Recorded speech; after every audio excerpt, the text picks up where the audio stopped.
Where does Lane Kiffin sit on the pantheon of Ole Miss football coaches? We discussed that in this Five for Friday. Also, Ole Miss got a new commit. They seemingly always do the last couple of days. You are Locked On Ole Miss, your daily podcast on the Ole Miss Rebels, part of the Locked On Podcast Network, your team every day.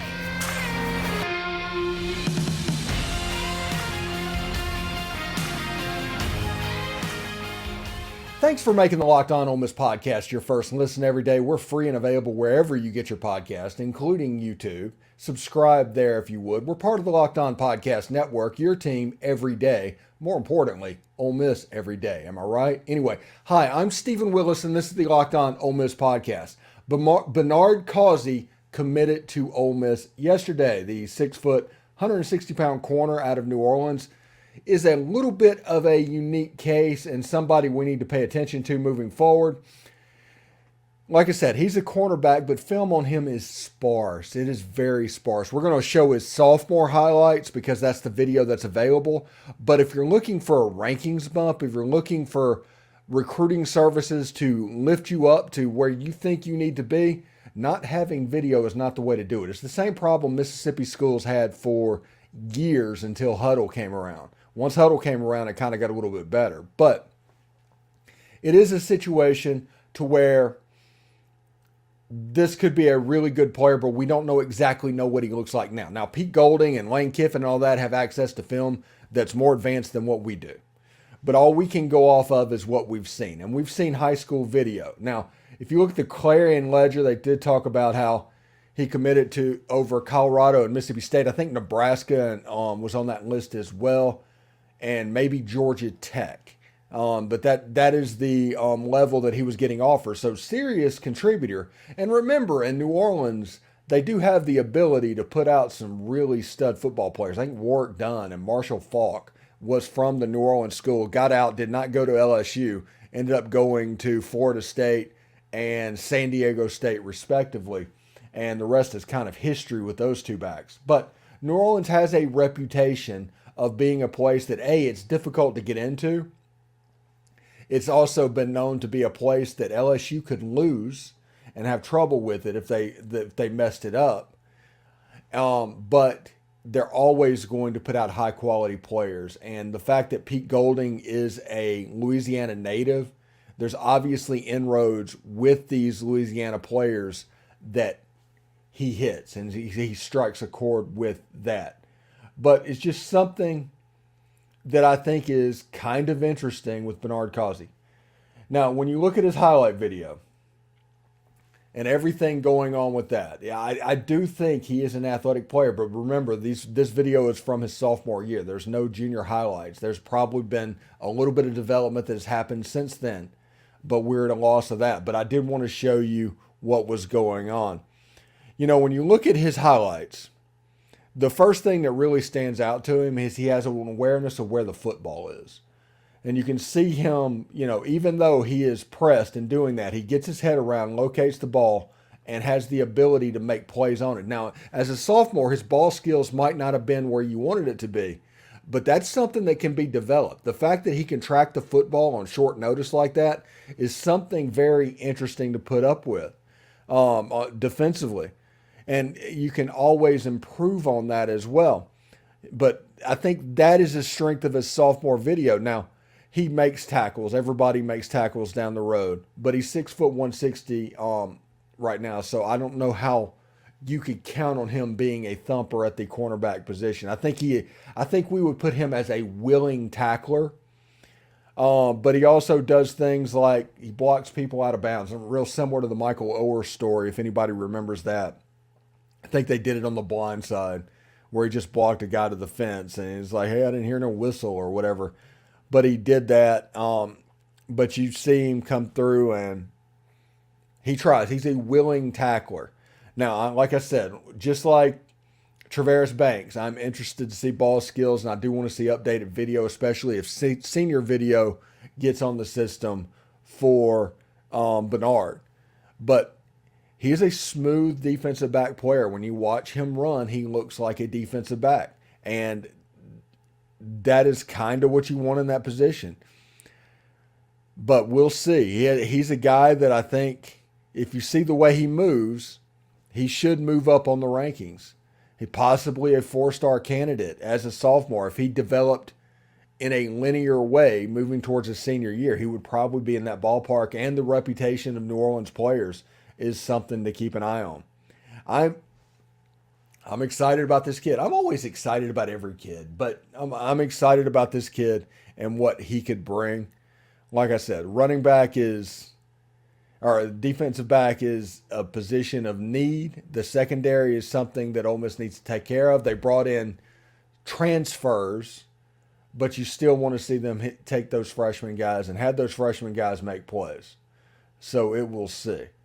But it's another situation, really good on short notice tracking the football. I don't know what that attests to when it comes to ball skills, but that's a skill that's like an intro level 101 to ball skills. You don't have ball skills without being able to do that at the cornerback position. But really, really good football player.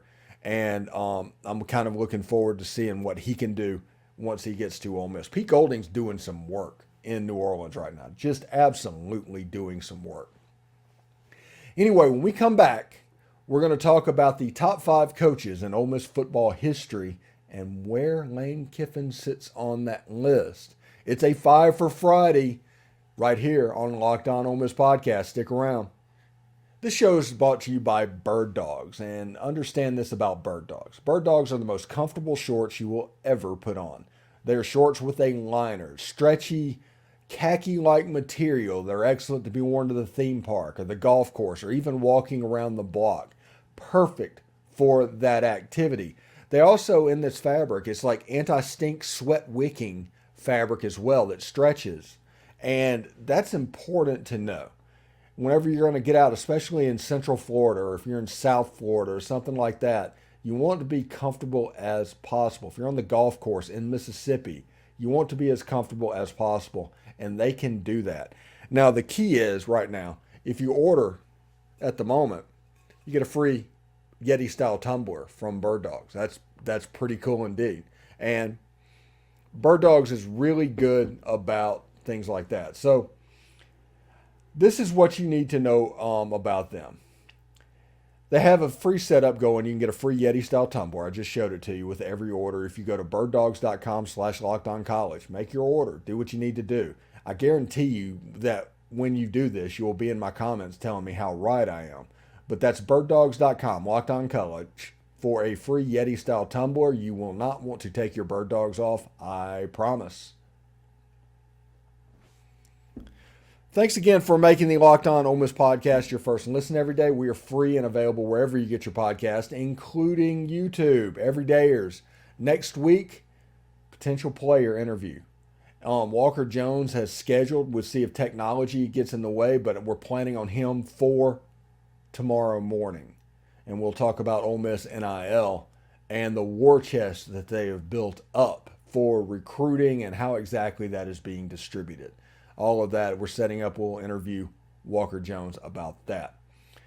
Anyway, let's go into the top 5 Ole Miss football coaches in Ole Miss history. It's an interesting situation, but where does Lane Kiffin sit? Who, in my opinion, are the top 5 coaches? And number 1, we'll start right off with that, is Johnny Vaught. John Howard Vaught, his name is on the stadium. There's 3 national championship banners in the stadium from him, 6 SEC titles he won. He is the gold standard of coaches in Ole Miss football. Now, the stretch he had from the late 50s into the early 60s has not been replicated at Ole Miss, and it might not ever be replicated at Ole Miss. But John Vaught did absolute work at Ole Miss all the way through the late 40s, the 50s, into the 60s, and early into the 70s. I think from there he went into athletic director, and he did not have the same level of success. The 70s were a rough decade for Ole Miss, and nobody in this top 5 is from the 70s.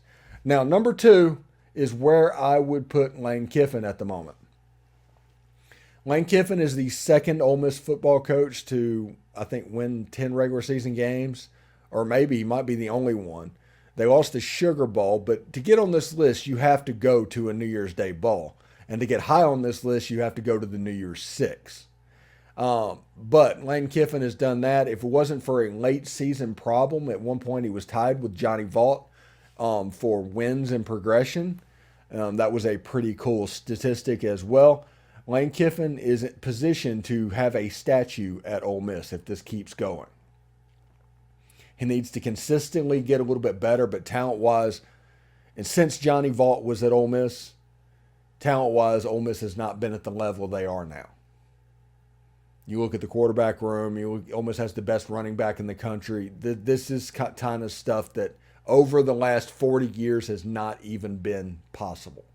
But Ole Miss has been able to do that as well. I like Lane Kiffin in this position, and he gets a nod over Hugh Freeze, because I'm going to get into that in just a second, because Hugh Freeze was in charge when this program got wrecked and brought scandal to the university. Lane Kiffin gets the tiebreaker in any situation like that. You might like Hugh Freeze. You might like what's going on. Lane Kiffin, I take him 10 times out of 10 over Hugh Freeze. And head-to-head, they're Lane Kiffin is 1-0. Now, that was Liberty. We'll find out whenever they go to Auburn this year. But I take Lane Kiffin over Hugh Freeze all day, every day. And let's go ahead and bring in the number 3, because you already know, is Hugh Freeze. Like I said, Hugh Freeze was in charge of the Ole Miss program for the highest of the highs and the lowest of the lows. What started as a miraculous win over Alabama with Katy Perry in attendance and all of this ended up with him being, I don't know if it's fired or fired with cause in disgrace, to the point where he gave up like $18 million to go. And you just see that ebb and flow that he went. There was no consistency that was really built. You built it, raised up. It was like 6-6 that first year, 7-5 the second year, and then it just built up and up and up. 2015, the Sugar Bowl was the apex, and then it was down, down, down, down. But you can't really take away the highs from him as well. But the reason he is number 3 and not number 2, because he won a Sugar Bowl, is because of what happened and why he left.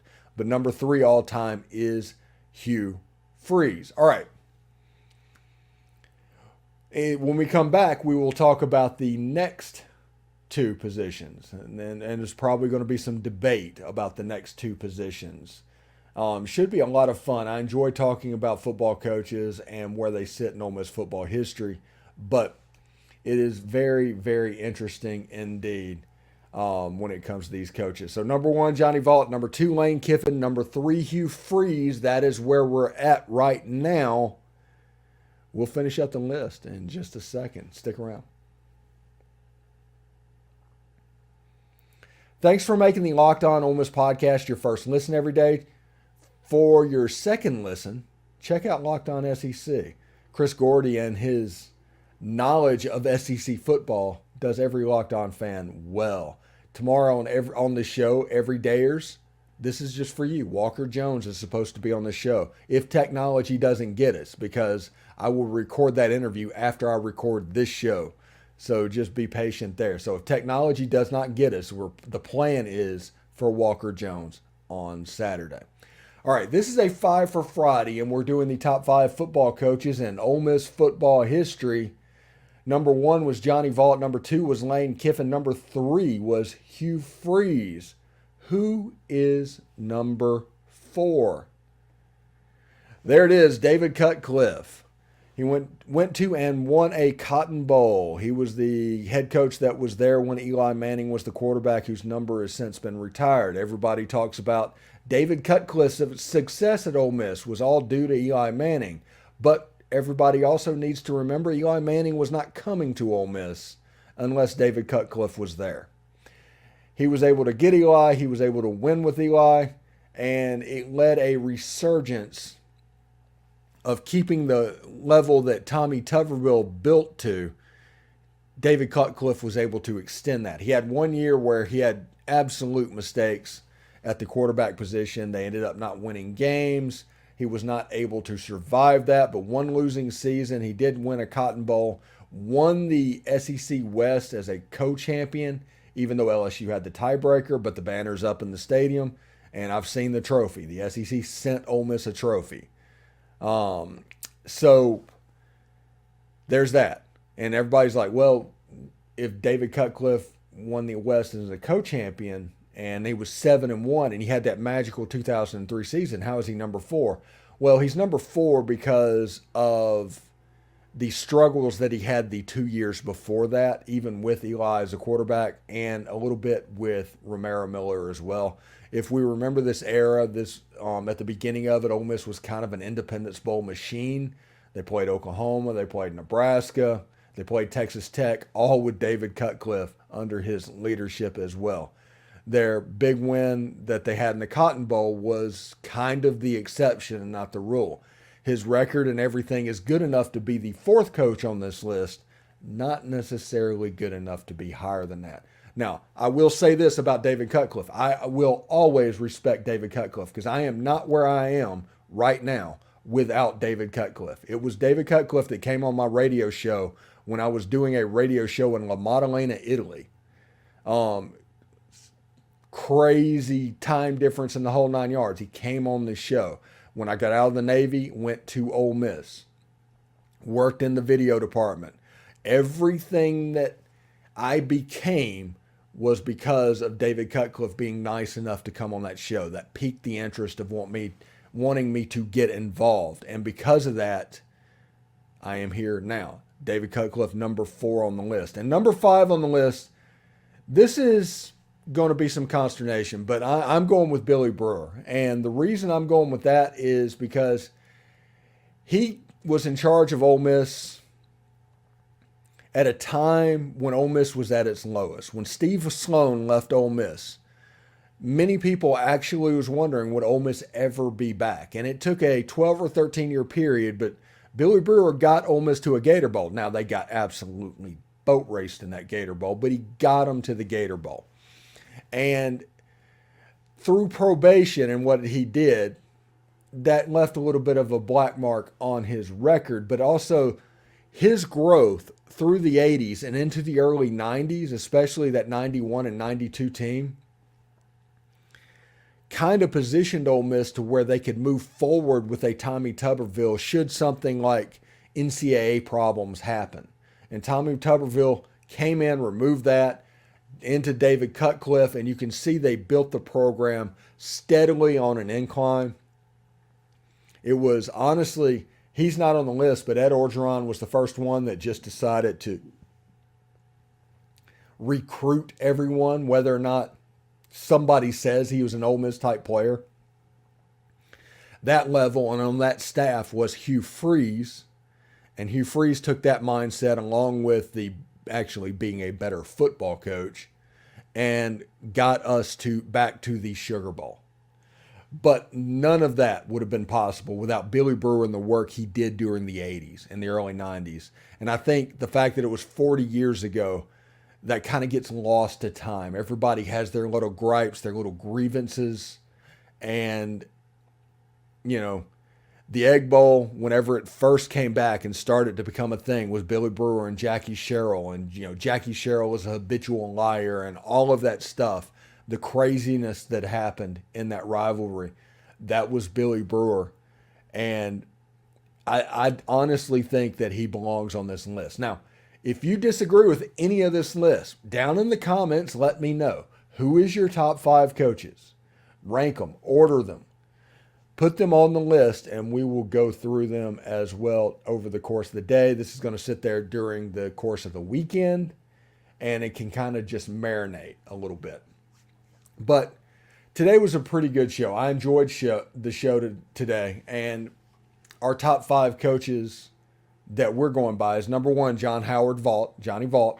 Number 2, Lane Kiffin. Number 3, Hugh Freeze. Number 4, David Cutcliffe. Number 5, Billy Brewer. Now, Some people are going to say, what about Tommy Tuberville? The way that Tommy Tuberville left is almost, in my mind, disqualified him from this list.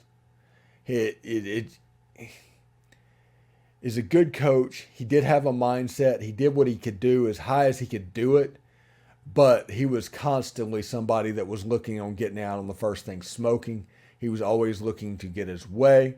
And the way he left in the middle of the night has left a bad taste in the mouth of some of his former players, as well as most of the fan base, to the point where I don't know if it was Jay Stern, if he was still in charge there, but Tommy Tuberville did a hotty-totty pregame, which was one of the most tone-deaf things that I've ever seen.